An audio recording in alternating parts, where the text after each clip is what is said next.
Hello, I'm Neil Quigley. Welcome to the latest episode of my Blogcast. I have been a big fan of the television show Would I Lie to You, I think since it first appeared on TV screens. My girlfriend also a fan. We often now save up the episodes and watch them together on catch up. The pinnacle of every series is, of course, when Bob Mortimer is on Lee Mack's team. His stories, whether they are true or lies, are spectacular, and basically he is now simply David Mitchell's nemesis. A couple of weeks ago now, Linda managed to get us some audience tickets to go and watch an episode of the programme be recorded. Over the years, I have gone to quite a few television recordings, always good fun. They are at various studios across the country, so it's sometimes good to know what is filmed where, to know whether you can actually get to where you need to be to get in the audience in time to witness the recording. Would I Lie to You currently is being recorded at Elstree Studios, which is quite handy because it's only about 20 minutes from where Linda lives. So we got there at a decent time. My experience with these TV show recordings and being in the audience has taught me, and they are very honest and upfront about this, they always give out more tickets than they've got room. They want to fill the studio so there's no empty seats, but often there are people who, for whatever reason, don't make it. They might be ill, they might get held up, they might have something else come up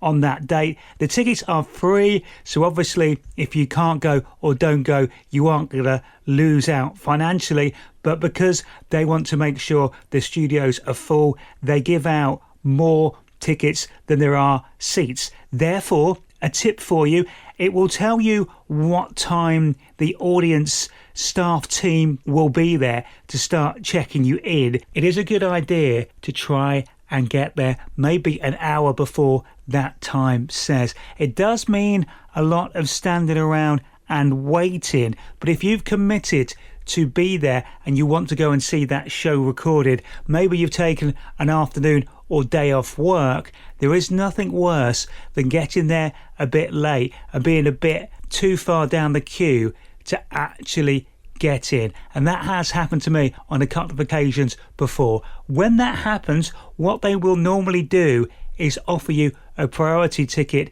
to another TV show, which is great. It means if you get there by a certain time to that TV show, you will be guaranteed entry, but it does mean you won't get to see the show you wanted to see on that particular day. Anyway, due to my previous knowledge of this, we did get to where we needed to be at the right time. Because it was actually tipping it down with rain, they were very good in that they gave us numbered wristbands and said we could go away and come back at a set time. So we didn't have to wait in a queue the whole time. So what we did, we'd got some food with us, so we went back to the car and ate that in the dry and then returned at the time we were told to. This did involve a bit of queuing because at this point they let people in number order, so it is first come first served, and they do it very fairly. Luckily we had got there early enough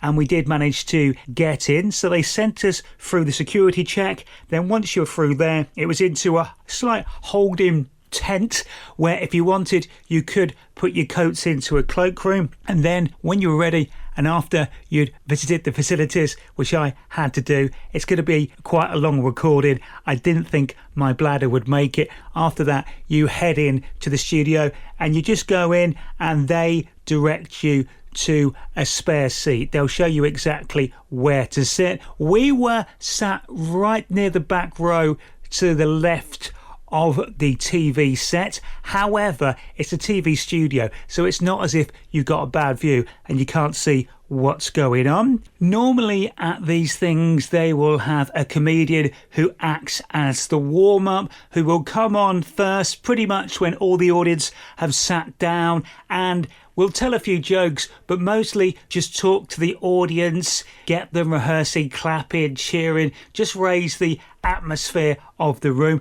It was Mark Olver who was the warm-up person on this occasion. I have actually seen him do quite a bit of warm-up over the years. He is really good, very good at talking to the whole audience and getting people in the mood and ready to laugh. And to be fair to him, he always does seem to have, certainly on a yearly basis, new material, new ways of talking to the audience and new things that he finds out about them. So that was great. At that point, he brings on the three main stars when they're just about ready to record in the order you'd expect: Rob Brydon, Lee Mack and David Mitchell. Rob comes out first and has a little bit of a chat to the audience and just explains what's going to happen. Then he brings David and Lee out at the same time, and they have a bit of banter with us all before they take their places behind their relevant desks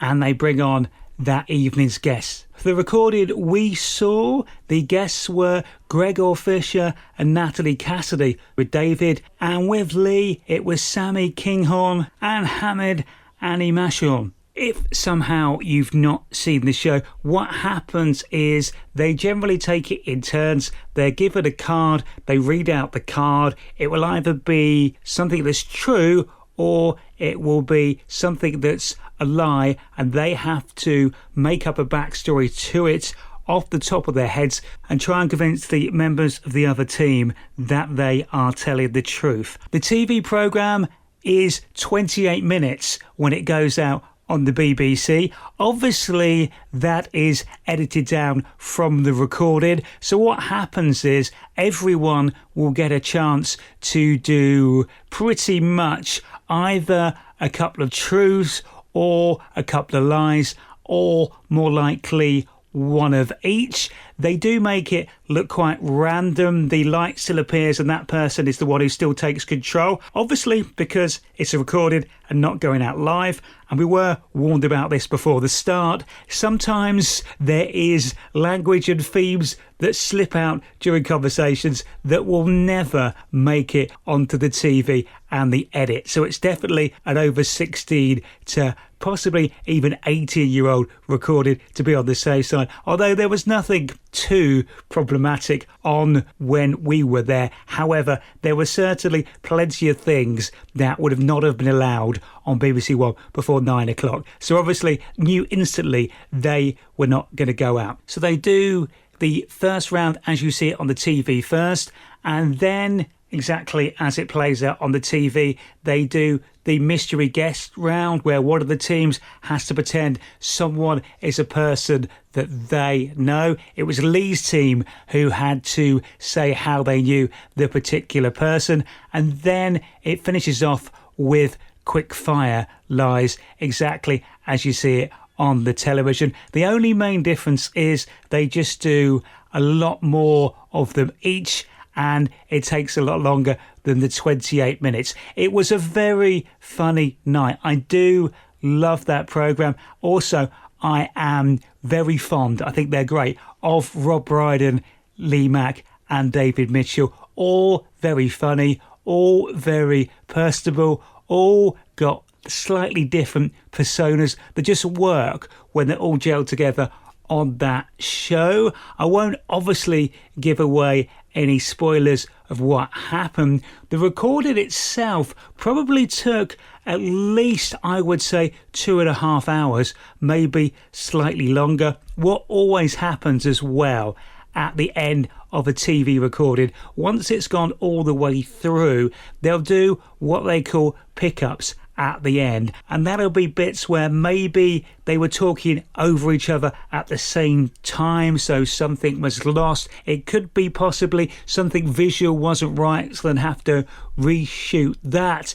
It may be that somebody didn't actually say something very clearly, so they'll do that. And also, as happened on this occasion, if there is anything said in a line that they want to keep where the language will not make it before the watershed, they'll get that person to re-record the line but substitute the offending word with something else. That did happen once, and would you believe it was actually David Mitchell who had to redo that line to make it more family friendly. Although, to be fair to him, his original word that he used was pretty borderline, I would say. It was a really fun night, and I can't wait to see how they edit the show down when it goes out on the TV and which bits make it in. We went to the cinema the other weekend to see The Devil Wears Prada 2. I had not actually seen the original film. However, I had been to the musical in London, and that basically tells the story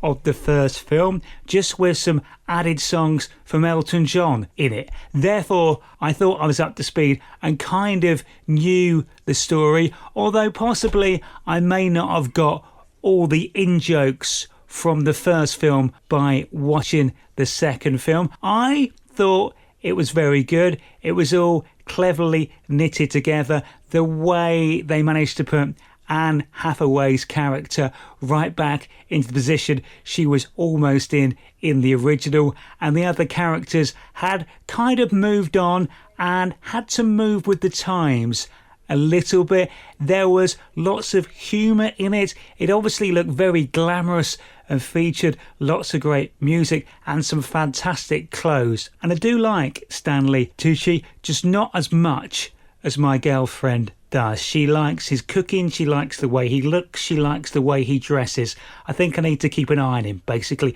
is what I'm saying. Thought it was really good though. A good sign for a film for me is I didn't get bored while I was watching it, and I thought it went quite quickly, but it was good. It left you with a feel-good feeling, and to a degree did remind me of working in an office a little bit when I did in the late 90s, although happily my office was nowhere near as bad as Runway, thankfully. Last weekend, a part of my girlfriend's family were having a bit of a get-together by the River Thames in Wallingford, and I also got invited along with them. My girlfriend had already booked to have her hair done that morning before they got the invite, so as she was already out and about early, I drove over to Linda's to pick up her mum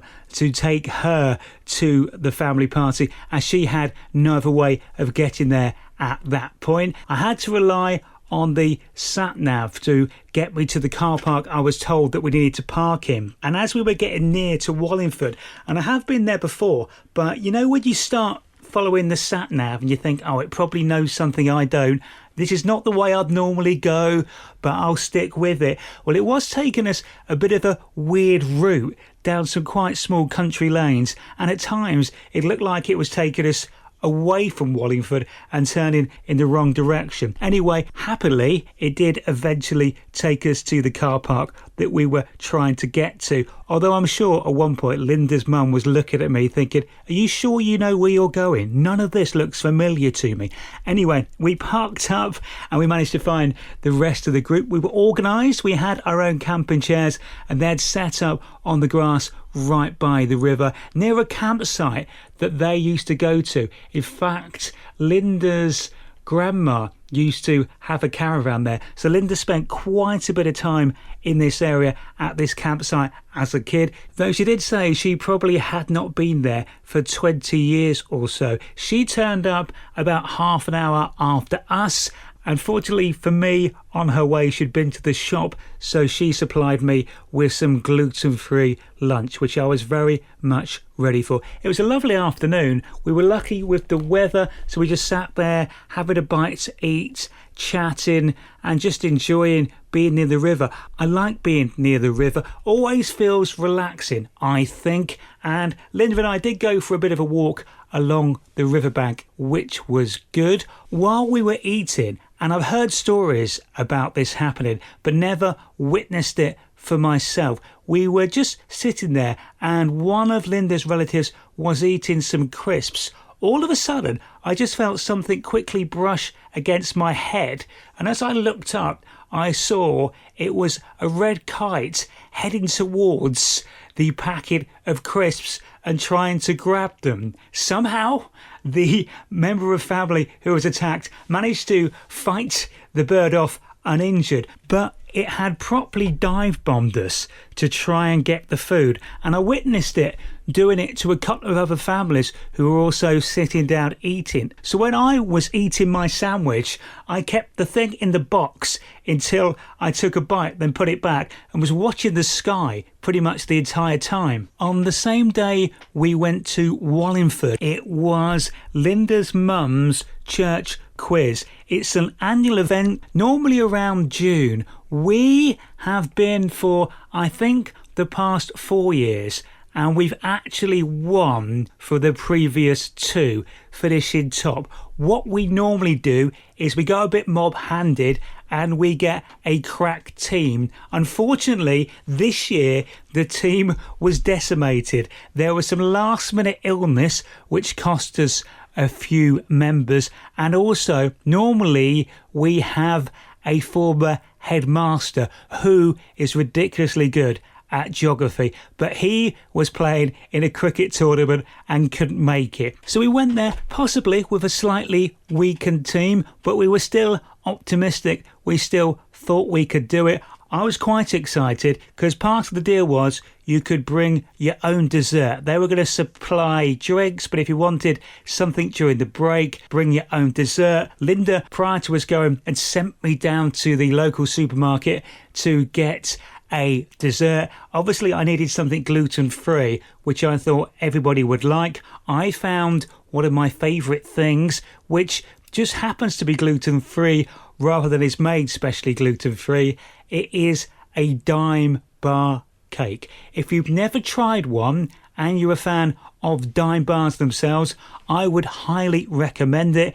If you are gluten-free or a celiac like me and you think you don't get chocolate desserts very often, I would definitely recommend the Dime bar cake. So that was keeping me going through the first half of the quiz. The quiz was very well done. It was very nicely pitched. There were 2 what they call marathon rounds, the first of which featured 20 clues to 20 London Underground stations. There was also another marathon round that had pictures of lots of the world's great buildings and great places, and you had to identify and name them. Then the actual quiz itself had, I think it was 8 rounds in total, 4 before the break when I got my Dime bar and 4 after, and they were themed in different ways, including one which was quite good fun in that you had pictures of loads of former Olympians, and you also had cutouts of lots of different sports and a Pritt stick. So basically you had to stick the sport that you thought related to the picture under the picture, and it was harder than it looked. And also, to make it a bit more devilish, they had given you more sports than there were pictures. We did okay at all of this. In fact, we were doing really, really well. Going into the final round, we were joint top, and we at that point thought, do you know what, maybe we can do it again, maybe we can win. The last round was a Trivial Pursuit themed round in that there were 12 questions, so you had 2 questions from each of the subjects in Trivial Pursuit. If you got all 6 right of the different pies, you got a bonus point, and the same with the second 6, making the 12 questions in total. Again, I thought we did all right, but we probably missed a few key answers. In fact, we annoyingly missed a few key answers all the way through, so we ended up being joint second in the end, losing out on the top spot by 5 points. And when we went back over it in our heads, there were definitely questions we, on reflection, felt we should have got. So we were kicking ourselves a bit. I think if we'd have had the other 2 members of our team we were supposed to have, we might well have won it again. Mind you, in previous years, the quiz cost a bit more to enter, and the prize was, at least one year, a £20 Amazon voucher each for winning. This year, the cost to get involved with the quiz was a lot less, and the prize was just a box of chocolates. I'm not saying it wasn't worth fighting for as much as the previous prizes, and I'm definitely not just sounding like I've got sour grapes because we didn't win, but the prizes were better when we won it. So maybe subconsciously we weren't trying as hard. Who knows? That's it for this episode. Thanks for listening. Take care of yourselves and each other. I'll speak to you again soon. Bye-bye.